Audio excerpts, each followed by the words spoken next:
Welcome to the Three Martini Lunch. Grab a stool next to Greg Corombos of Radio America and Jim Garrity of National Review. Three Martinis coming up. Hey, really glad you're with us for the Tuesday edition of the Three Martini Lunch. We've got your stool all set for you. The martinis are coming, good, bad, and crazy as usual. And Jim, let's focus on the good martini. And it actually comes from Democratic research. Politico's got the story, but the Democratic research firm Earnest decided to ask a lot of questions of Latinos because they've noted that especially in 2020, and I think again in the few states that had elections in 2021, Republicans actually improved quite a bit. And so why is that? And so according to the research, more than 40% of Latino voters across the country expressed concern that Democrats are embracing socialism and leftist policies. According to the survey, more than 70% who voted for Trump were concerned about this. And Latino voters said they're more concerned with Democrats moving to the left than with Republicans, get this language, Jim, embracing fascist and anti-democratic politics. So not only are they seeing what the Democrats are embracing here, they're smart enough to see through the language of this survey. But here is what I think, this is buried down several paragraphs beyond this, but what I think is very, very encouraging for conservatives and just, freedom in general.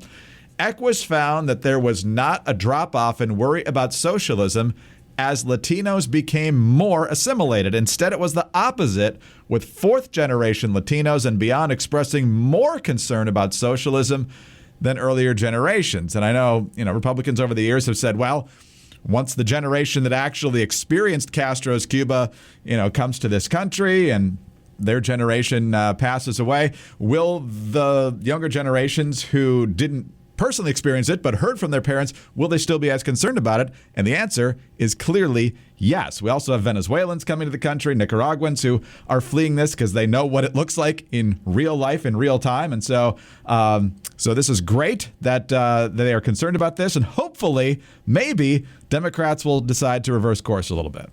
Greg, as I look over these results, one of the things that comes to mind is that if you have immigrant grandparents or immigrant parents, or within living memory, members of your family have lived in a different country and they didn't like it. maybe their ancestors thought it was a good deal, but at some point they're like, you know what? This place stinks. We're going to the United States of America. We're going to get there by hook or by crook. Things are going to be better there, right? You may be used to family stories, family legends, but I kind of feel like the tone of the Democrats and folks on the left who are shocked by this is that they're treating communist Cuba, communist the Soviet Union, being part of the any of the Eastern Bloc countries during the Cold War. It's almost like they're treating it's the boogeyman or something like that. Oh, the monsters in the closet or monsters in the woods that will get you. Why would these people be afraid of socialism when we know today socialism isn't harmful? Well, actually, it is kind of harmful. Now you could argue about how large government can grow, and you talk to most socialists in the United States, they'll say, "Oh, look, we don't want anything like the Soviet Union, and we North Korea calls itself socialist, but we don't want anything like that. What we want is something like Norway." And usually what I say is like, okay, so you want really far-reaching and extensive exploitation of the oil and natural gas resources of the country. And usually they say, no, it's totally different. That's not what we don't like that part of Norway at all. Which, oh, by the way, is what helps them finance a whole bunch of their social spending and things like that. There's just this recognition. Look, we see it in this country with people leaving the state of California. The state of California is not socialist. It is not communist necessarily. I hear conservative listeners saying, yes, they are. Well, look, I have no doubt that a whole bunch of their lawmakers are very far on the left. But they are, it's one of the things with the growth of government and the growth of regulation and the government's authority over every little aspect of your life. I understand there's a proposal to ban gas-powered lawnmowers because of the carbon emissions. Can you water your lawn on certain days because of water restrictions? Can you do this? Can you do that? All this constant sense that we in government know best, and we will tell you what you're allowed to do, and this is for the good of everyone. Look, it's the same mentality in all of the communist states and all the socialist states. So the people who are coming here from former communist countries, down to the marrow of their bones, is this sense of, I don't want somebody in government telling me what to do.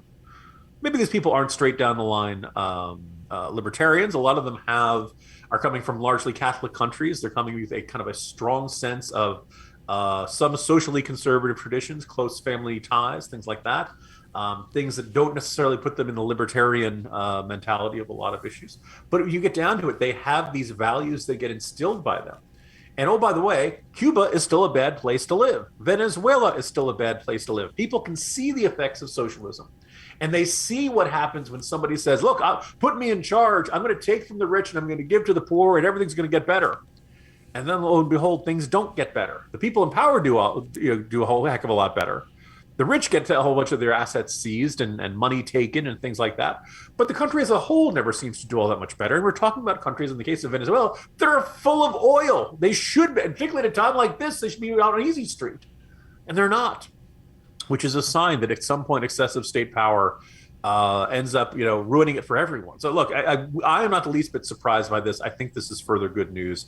And I think it's been really fascinating to watch Democrats who were absolutely convinced in like 2008, 2009, this notion of the coalition of the ascendant and the idea that minority and in particular Latino votes were going to be their ticket to you'll see a whole bunch of book titles with this. I think it was Rui Teixeira, who, the permanent Democratic majority, and James Carville wrote 40 more years and all kind of stuff. Yeah, things don't always work out the way you expect, Democrats. No, not at all. And I think there's a couple other issues that work here. One of the things that, of course, in a communist or socialist country is that if you say anything critical of the ruling class or anything that they don't want you to say, there's repercussions for that. And how often do we see, whether it's social media and otherwise, oh no, you can't say that. You're suspended. You're banned. You've got this flag on your account. Or, if you say the wrong thing and you work for a corporation, well, you're out the door. So I think they see shades of that as well. And what the liberal media and the Democrats won't tell you is that most people who came here legally hate illegal immigration. They want a strict border policy. They want to be in a place where, there's an orderly process and people aren't cheating to get ahead of them in line because they probably went through a pretty arduous process. And so this whole amnesty push from the left, I'm not saying it's monolithic, but I don't think it's nearly as popular among Latino voters as they think it is. Absolutely correct, Greg. And I'll just make the observation, look, I believe in my entire life I've gotten one speeding ticket. I deserved it. It was more than 15 miles above the posted speed limit, like 51 in a 35 zone, 50 lashes with a wet noodle. Pay the fine, everything's fine. But every time I see somebody zipping down the highway way more than they should, I'm like, get them. Because if I got caught, I want that guy getting caught. If the law is going to be enforced against me, and let's face it, on Route 50 in Virginia, nobody goes 35 miles an hour. Let's stop fooling ourselves. So, was I going too fast? Yeah, but let's face it, I was going 5 to 10 miles above the speed of everybody else. I wasn't going 15. It's not like everybody else on that road was going 35. So if the law is going to get enforced against me, I want the law enforced against everybody else. I don't want any free riders. I don't want anybody to get a pass. Unless, of course, I'm driving on I-95 to Hilton Head or up to Bucks County. You've only gotten one speeding ticket in your life? Yeah. Now, don't ask me about parking tickets because I'm basically the Snake Plissken of Old Town Alexandria, this notorious outlaw that Old Town Alexandria. This is this kind of segue our podcast is famous for. Greg, I don't know if your experience lines up the same way, but downtown Fairfax City in Fairfax County has a couple of nice places to visit, to eat. It's gotten a little bit better lately, but for a long stretch, there just wasn't that much in Fairfax City. But man, oh man, did they have free parking. Nothing to do there, but you can park there for free as long as you like. Old Town Alexandria, tons of stuff to do, no parking, all of it's paid, 2 hours, and then they will nail you as soon as they possibly can. So for a long time, I operated on the philosophy, what's the weather? Is the traffic enforcement vehicle, which, oh, by the way, in Alexandria, I have seen parked illegally plenty of times, is the parking enforcement guy going to want to get out of his little cart and write up the ticket outdoors? Cold, freezing rain, he's not getting out of his car. You're going to be fine. Snow, not going to bother. But it's a nice day, yeah, they're going to be getting out of their car and enforcing the tickets. I gambled, won a lot of times, lost a bunch of times, and that is why I walk around with an eye patch. And actually, I don't mind Alexandria City's masking requirements because it means they don't recognize me. Well, I don't know if it means you've beat me on speeding tickets or I've beaten you, depending on how you want to call it that. But I have more than you. Let's just leave it at that. But none this century, which tells you how I was. The record of David Letterman returning to his home in Connecticut, if I recall. No, I'm not quite at his level yet. But let's just say the first few years of having a license were involved a few more encounters with speed enforcement than the current century. Let's put it that way. All right, let's move on to another piece of news today. By the way, Jim, is that Joe Biden is not extending the student loan relief.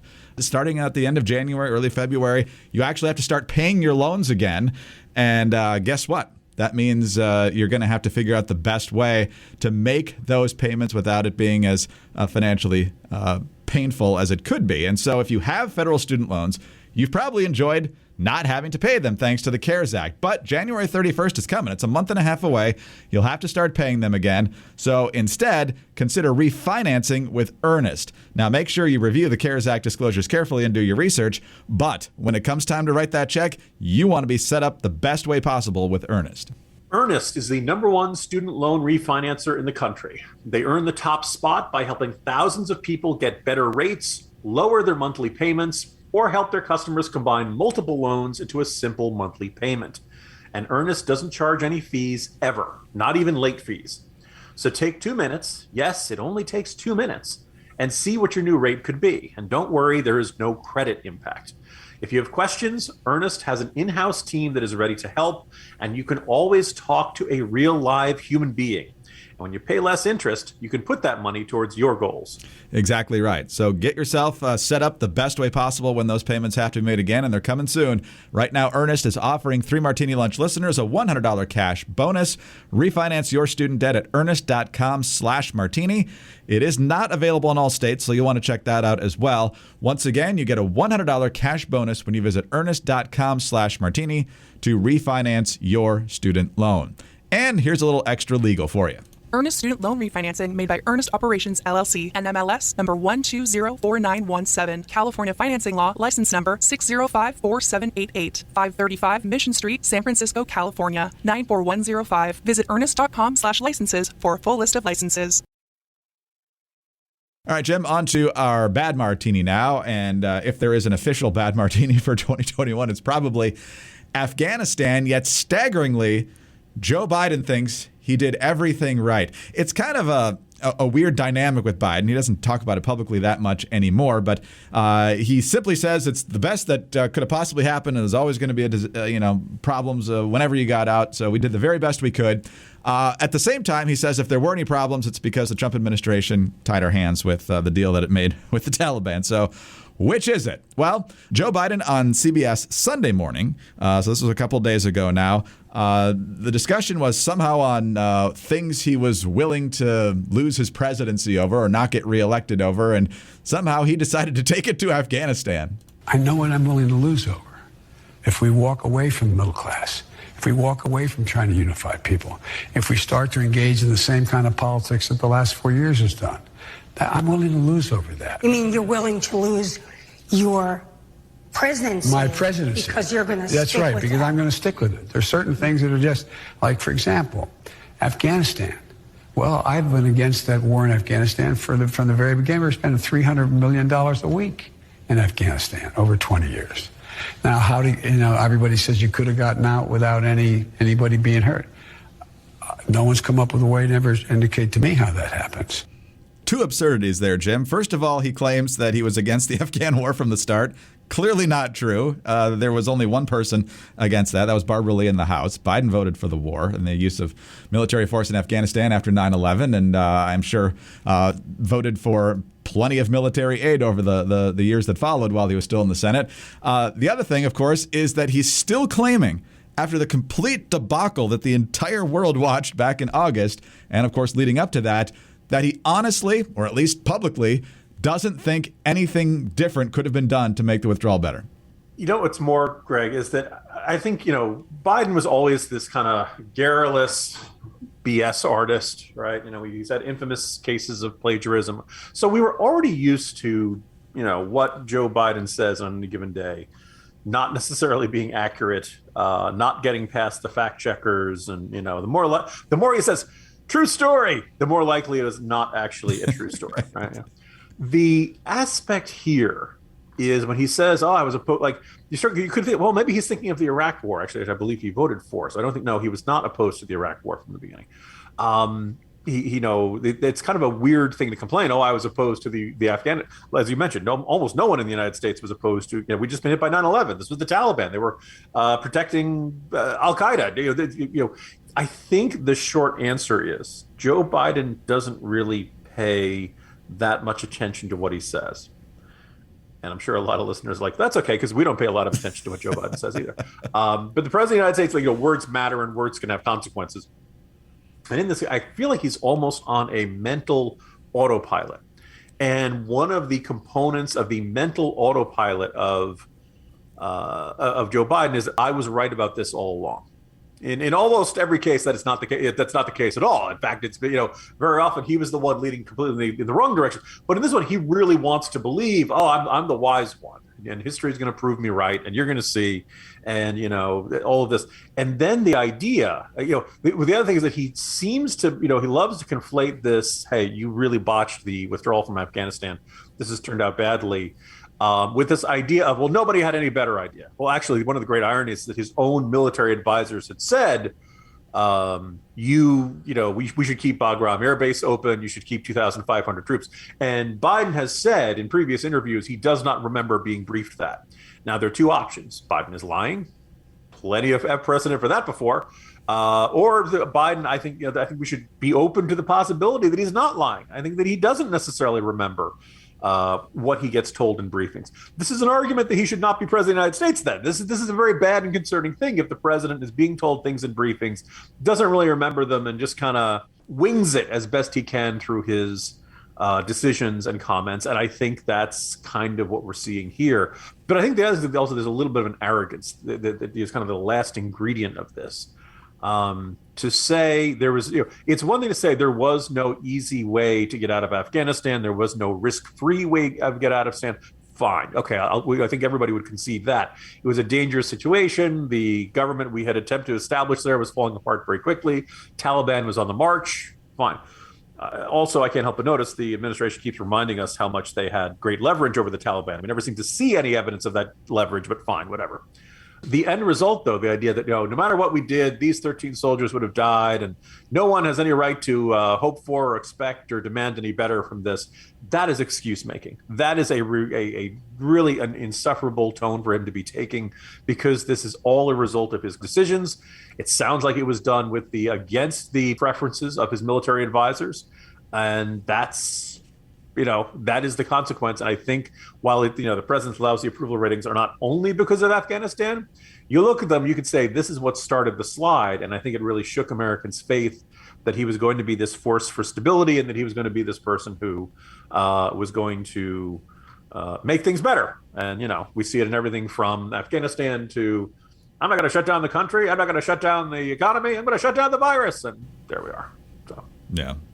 A mess on many different levels. But, we'll have plenty more to say about Afghanistan in the days to come, I have a feeling, as we get closer to our year-end shows. But in the meantime, Jim, you mentioned the economy. More news today, and we'll talk about it in the next Martini as well.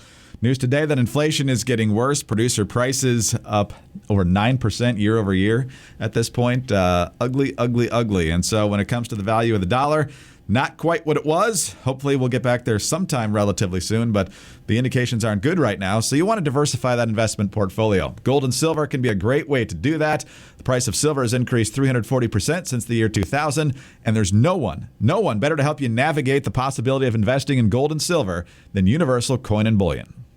Universal Coin and Bullion is offering our listeners a special locked-in price of just $30 for a beautiful 1-ounce 2021 American Silver Eagle coin, which just happens to be the most popular coin in the world for collectors and investors.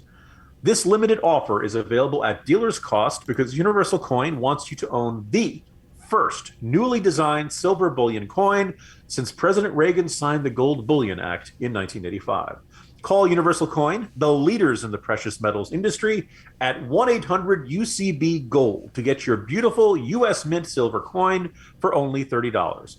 Postage is free, and you'll be dealing with the experts. No one a better expert than Dr. Mike Fulgens. He is America's gold expert, recognized as such by the U.S. government. He's also the 2021 Coin Dealer of the Year. We've gotten our gold and silver. You can feel the solid heft as you hold your ounce of silver. Good to know it's a solid investment, and these folks at Universal Coin and Bullion will guide you through the process better than anyone else. They also have the rare gold coins, but the special silver deal is only available using the code Martini. Call 800-UCB-GOLD.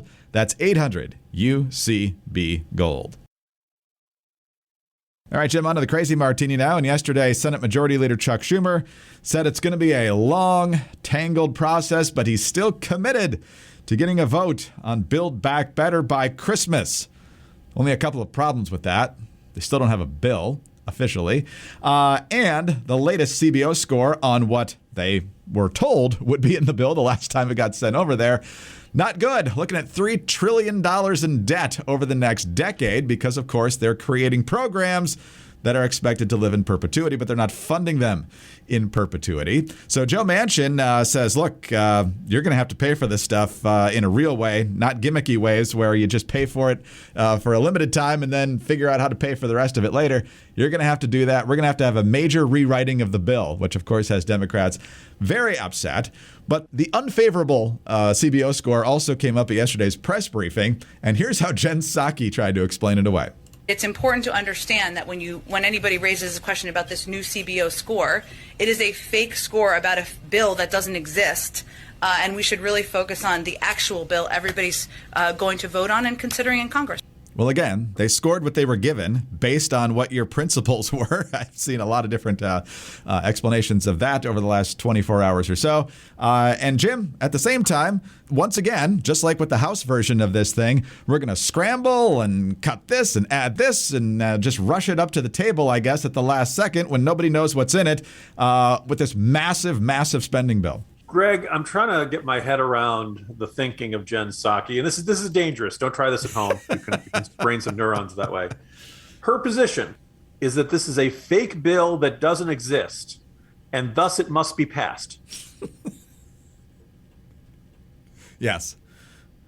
No, that's a deliberate awkward silence, by the way. Our mics didn't drop out. I think, Greg can't see me staring in incredulity into space, trying to get my head around this, because if it's a fake bill, you can't pass it.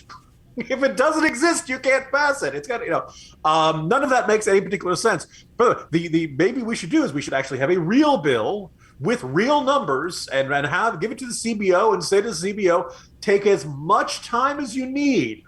Run the numbers, do them twice. Make sure you didn't forget to carry the one or something like that. And then let's see how much it costs. And then let's decide if we want to vote for it.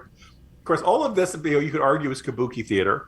The subtext of an enormous amount of this discussion is the CBO score only, as we found out, most House Democrats voted, almost all of them voted for it, even when the CBO had only a partial score of it. We've gotten some more updated numbers saying, actually, we think it's closer to costing $3 trillion over this time amount. And oh, by the way, this assumes that there are a whole bunch of benefits that the Democrats are just to create for a year, and then we're going to let them stop after a year. There's no way they end up extending that longer than the legislation says.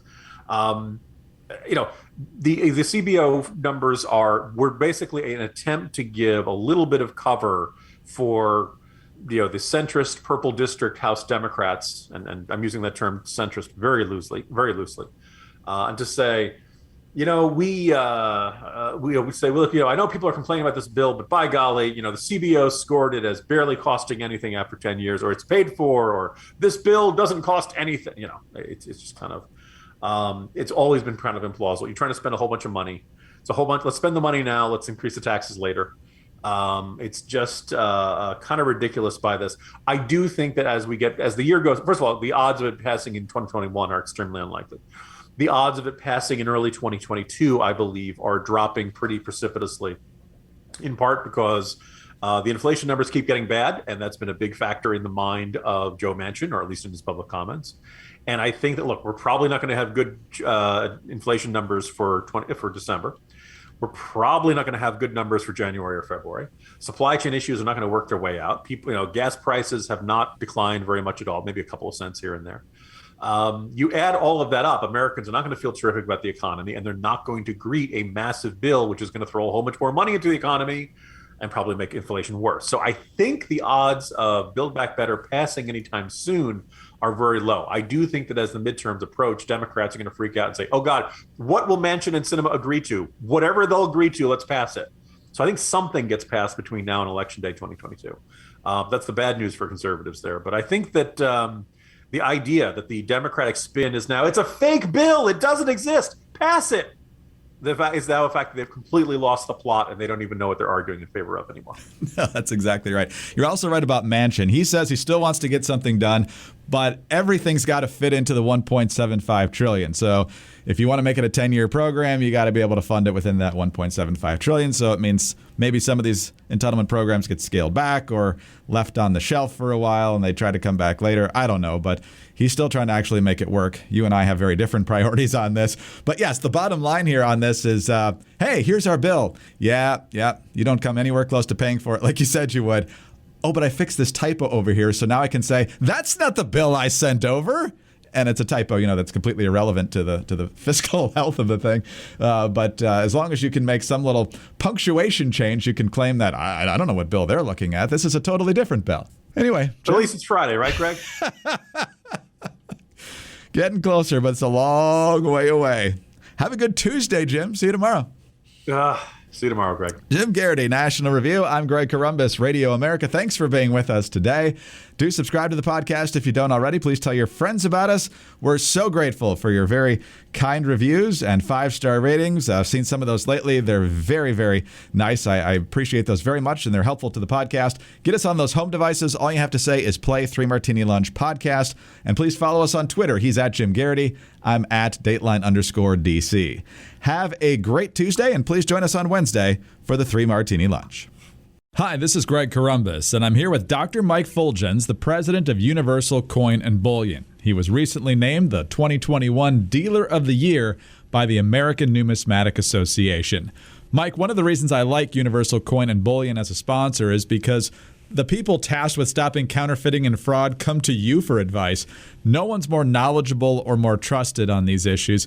Tell us about your background and how it's unique. Well, I started collecting at the age of 7, was president of the local coin club at 18 and state coin show chairman. And then I went to work for the American Numismatic Association in Colorado Springs. I taught classes on counterfeit detection and grading coins to collectors, dealers, law enforcement, and then went into business, but went back to Colorado every summer for 20 years to teach about collecting, grading, and counterfeit detection. I've since talked to the Attorney General of Texas and helped him with the Consumer Protection Guide and the Federal Trade Commission, and consulted for the U.S. Mint, the Royal Canadian Mint, and others.